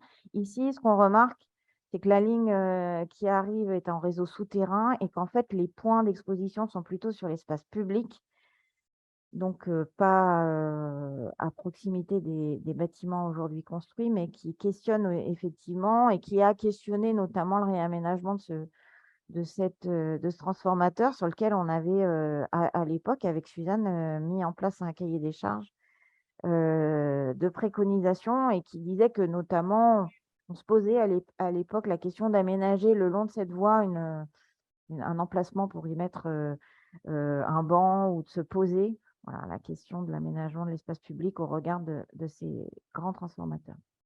Et on avait mis ce seuil de 0,4 micro-Tesla de la même façon dans les cahiers des charges de Lyon Confluence. Ça, c'est ce qu'évoquait Marion tout à l'heure. Au niveau des transformateurs, on a une préconisation d'éviter un local contigu au transformateur, aucune chambre ou aucun séjour à occupation continue, y compris les bureaux d'ailleurs, sont dans ce cas-là, autour du transformateur. Et on va voir que c'est aussi issu de mesures qu'on a réalisées dans le cadre de projets de logement, et donc vérifier ces distances qui nous amènent à dire que dans un périmètre de 5 mètres autour de l'arrivée de la ligne très haute tension, on va éviter de mettre en place une chambre ou un séjour avec une occupation en durée importante autour du transformateur. Ici, vous voyez les mesures effectuées notamment en fonction des différentes heures de la journée. Et également, je rappelle la question de l'intensité et de la charge du transformateur, en l'occurrence, ce transfert-là, lors de nos mesures, a été qu'à mi-charge. Donc, on est sur un transformateur à 1000 kVA pour un îlot non complètement construit. Donc, voilà, donc, cette question de l'attention apportée sur ces transformateurs. Donc, ça, on est dans des préconisations plutôt amont, avant de construire. La question se pose aussi pour quand on est dans les concours de maîtrise d'œuvre, peut-être qu'on est amené, et nous on a été amené plusieurs fois, à proposer un projet en concours à proximité de ces lignes à haute tension, en l'occurrence ici, ou d'un transformateur. Ici, un projet d'un IME, donc accueillant des enfants à syndrome autistique. Vous imaginez que la question de l'hypersensibilité de ces types de publics, c'est aussi un sujet au-delà des autres publics. Et là, de la même façon, on a fait ces mesures en phase concours, donc avant même de répondre au projet, pour pouvoir proposer un plan masse avec l'agence VURPA adapté à ce seuil de 0,4 micro-Tesla pour éviter l'exposition des futurs occupants. On est toujours sur la même ligne d'ailleurs dont je parlais tout à l'heure. Voilà en gros les retours d'expérience qu'on voulait vous partager, mais on est ouvert à vos questions.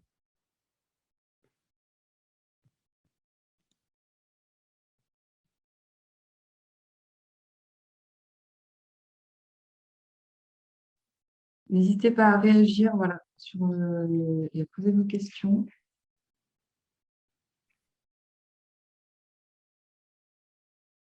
Il y a une question, je vois, qui est de Sylvain. Je reviens juste sur la remarque de Sylvain sur les femmes enceintes. On est d'accord que du coup, les recommandations sont aussi par rapport aux femmes enceintes, c'est pas uniquement aux enfants.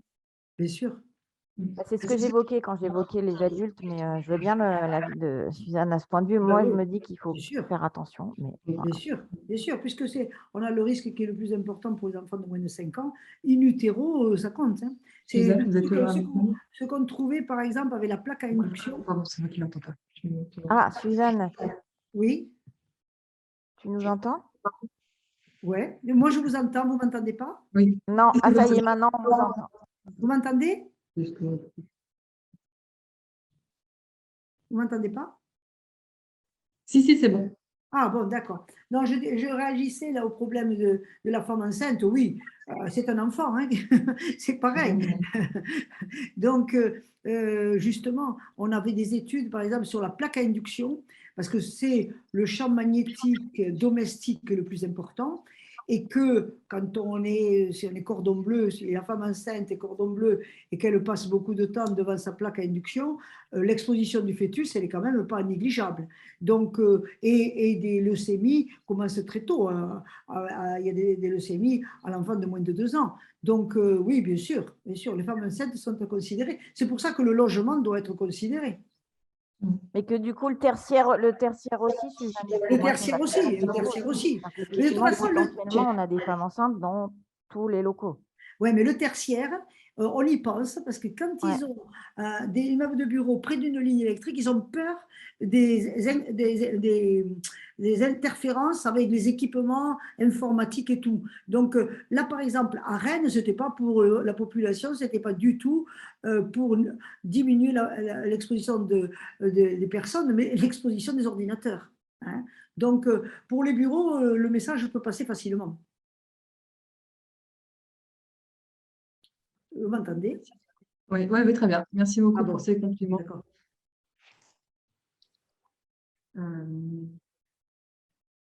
Pas d'enfant.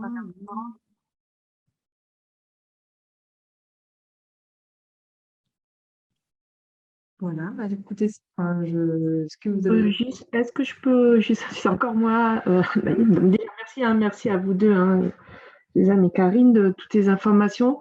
Est-ce que en basse fréquence, les VMC, est-ce qu'elles émettent du champ magnétique important? Est-ce que il faut être attentif à leur installation par rapport aux chambres? Non. Non, d'accord.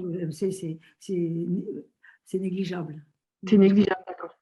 Comme c'est des moteurs, en fait, comme vous disiez. Tout n'est pas catastrophique. Tout n'est pas catastrophique. Super. Bien sûr. Merci. Moi, j'ai juste encore, du coup, aussi, les planchers chauffants aussi, j'avais entendu que ça les planchers chauffants, ça dépend quel type de plancher chauffant c'est. Si c'est un plancher chauffant électrique, oui, ça a été un problème. Ouais. Si c'est un plancher chauffant à eau chaude, non. Ouais. Oui, plancher chauffant électrique, c'est pour ça que je ne sais pas si vous en avez beaucoup installé, mais moi j'ai l'impression que ça n'a pas beaucoup marché. Ça existe dans les stations de sport d'hiver. Ah oui, parce que c'était plus facile, il y a moins d'inertie, c'est rapide par rapport. Ouais. Bon, ils n'y restent pas longtemps dans les stations d'hiver. Ils vont skier, ils dorment un peu, ils ne restent pas longtemps, l'exposition n'est pas trop longue. Vous m'entendez? Et est-ce que... Pardon. J'avais une petite question. Est-ce que les panneaux photovoltaïques émettent des champs magnétiques? Ah ben ouais, bien sûr. Mais bon, en principe, vous ne les avez pas dans la chambre. Oui, mais ils sont sur le toit. Oui, mais ils sont sur le toit. Et vous avez quand même une certaine distance. Déjà, il y a la pente du toit. Et il faut penser toujours distance. Hein. Il faut penser toujours distance et que ça baisse. Alors là, c'est quelque chose de fixe, donc ça baisse avec le cube de la distance. Donc, bon, il peut y avoir à ce moment-là, ça dépend quel type de toit vous avez. Si vous avez un toit plat et que dessous, il y a une chambre, enfin, le lit, il n'est pas déjà au plafond. Donc déjà, vous gagnez 1,50 m au moins quand la personne dort. À mon avis, mais j'ai pas, alors là par contre, je n'ai jamais fait de mesure, hein, mais comme ça à la louche, je pense pas, à part des circonstances très particulières. Mais il faudrait vraiment que, parce qu'en principe, c'est souvent un toit en pente, il y a les combles, bon, les combles peuvent être aménagés, vous avez raison. C'est une question de distance. Question, Suzanne, ça va être surtout l'onduleur, en fait. Hein? La question, ça va être l'onduleur. Oui, c'est ça, c'est l'onduleur. Voilà, oui. il faut effectivement pas le mettre. Voilà, c'est des questions de distance.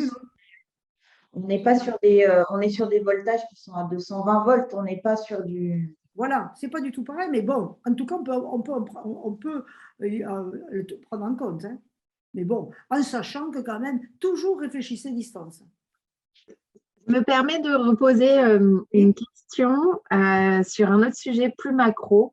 C'est que justement, dans les PLU, il y a la notion de risque qui existe, qui est très bien pris en compte. Moi, je suis en Savoie, donc sur le risque inondation, le risque avalanche, le risque chute de plaire, etc.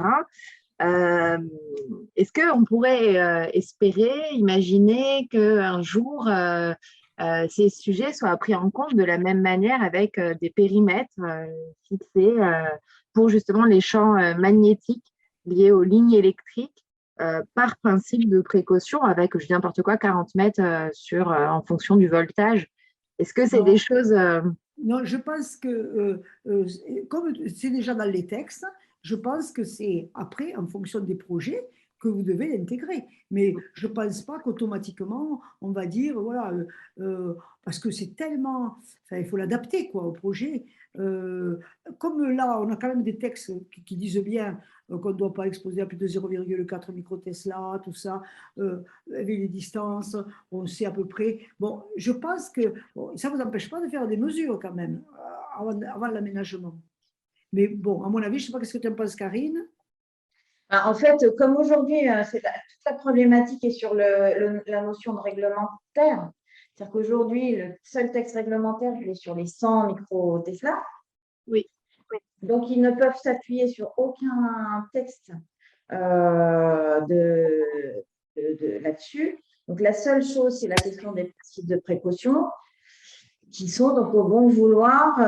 Et dans les documents dits réglementaires, on évoque la question des périmètres de protection de risque. On est sur du document réglementaire, donc qui sont des PLU ou des P. Voilà. Globalement, il faut qu'ils s'appuient sur des textes et pas des recommandations. C'est ça, c'est la limite de l'exercice.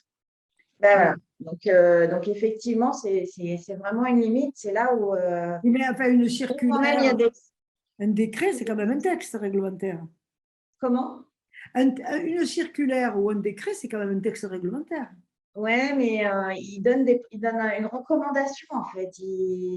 Ah, ouais, mais d'accord. On peut s'appuyer dessus quand même. Hein. On peut s'appuyer dessus dès qu'on est sur de la phase projet. Mais Oui. moi, je vois bien le risque pour les élus. La question, c'est que s'ils mettent un périmètre… Et c'est ça, c'est ça. Il faut mettre la discussion aujourd'hui. Comme l'a montré… honnêtement, il y a 10 ans, on ne pouvait même pas évoquer cette question. Aujourd'hui, il y a vraiment les recommandations, les derniers documents de l'ANSES sont vraiment précieux, ou les circulaires, et il faut quand même les mettre devant ce… Bien sûr, bien voilà. sûr.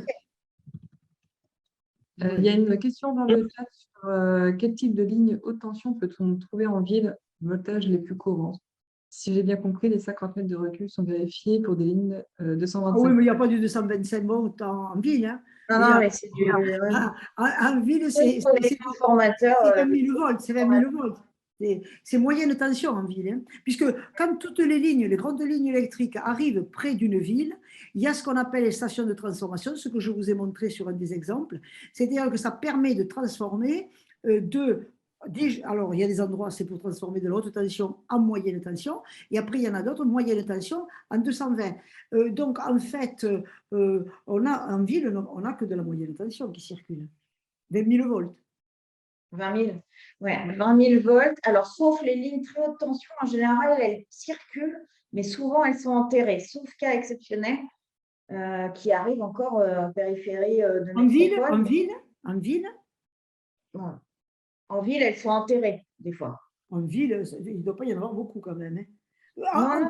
Comment on densifie beaucoup les villes? En périphérie de ville, oui, mais en ville, non. Non, on n'a pas besoin des 50 mètres de recul en ville, hein, alors sinon on ne construit plus. Moi, j'ai des exemples où on a encore des très hautes tensions en ville. Donc… Voilà, on a encore le temps pour quelques questions, si vous le souhaitez. Alors, c'est encore moi, désolée. Je reviens un peu sur la question justement de l'hyperfréquence. Donc, en fait, si j'essaye de comprendre un peu ce qui a été dit, l'idée, c'est vraiment de faire des mesures lorsqu'il y a des doutes auprès de… C'est ça, de demander des mesures et puis sur des points précis. La procédure est simple, on le demande en mairie, mais maintenant sur Internet, vous avez l'adresse que je vous ai mise, et là vous arrivez, vous remplissez votre document. Non, là franchement, moi je trouve que ça a été très très bien pour limiter, donner une réponse précise, bien cartographier la France. Donc franchement c'est bien, il faut l'utiliser. Donc, et en plus, bon, on sait où on va. Quand c'est du privé, c'est sûr que ça limite l'inquiétude, mais pour aussi l'aménageur, c'est très important pour pouvoir le dire. Donc, comme a dit Karine, on peut regarder déjà s'il y a des antennes déjà installées. Donc, sur le site Cartoradio, avec ces antennes-là, on aura déjà des mesures sur certains points. Mais il ne faut pas hésiter, oui, absolument, il faut mesurer au maximum. Et surtout, maintenant avec la 5G, ça sera intéressant aussi. Ok. Alors là, c'est important. Non, moi, je trouve que ça a été une bonne décision parce qu'au moins, là, ça a bien fait baisser le soufflet, là, hein, c'est sûr. Et je vois que là, même il le protège, il le propose aussi pour le compteur Linky. Alors ça, franchement, je ne l'ai pas vu encore, hein, mais bon, pourquoi pas. Alors là, parce que quand même, il faut savoir qu'il n'y a que 2 labos qui sont accrédités, qui couvrent la France, avec le même protocole de l'Agence nationale de la fréquence. Parce que alors, la mesure des hyperfréquences par différents labos, on n'a jamais les mêmes résultats, hein. Donc, c'est bien que ça soit bien harmonisé pour qu'on ait au moins quelque chose de bonne référence. C'est un peu ça, en fait, moi, mon questionnement, parce que c'est vrai que des fois, on peut avoir des mesures différentes et puis on peut avoir Ah, aussi… là, pour les radiofréquences, il ne faut pas hésiter, hein. Il ne faut pas passer par n'importe quel labo. Il faut passer par les 2 labos accrédités, mais ça, en passant par le site en le demandant, c'est automatiquement eux qui vont le faire. D'accord. Ouais, c'est très important, ça, hein. Ok, merci.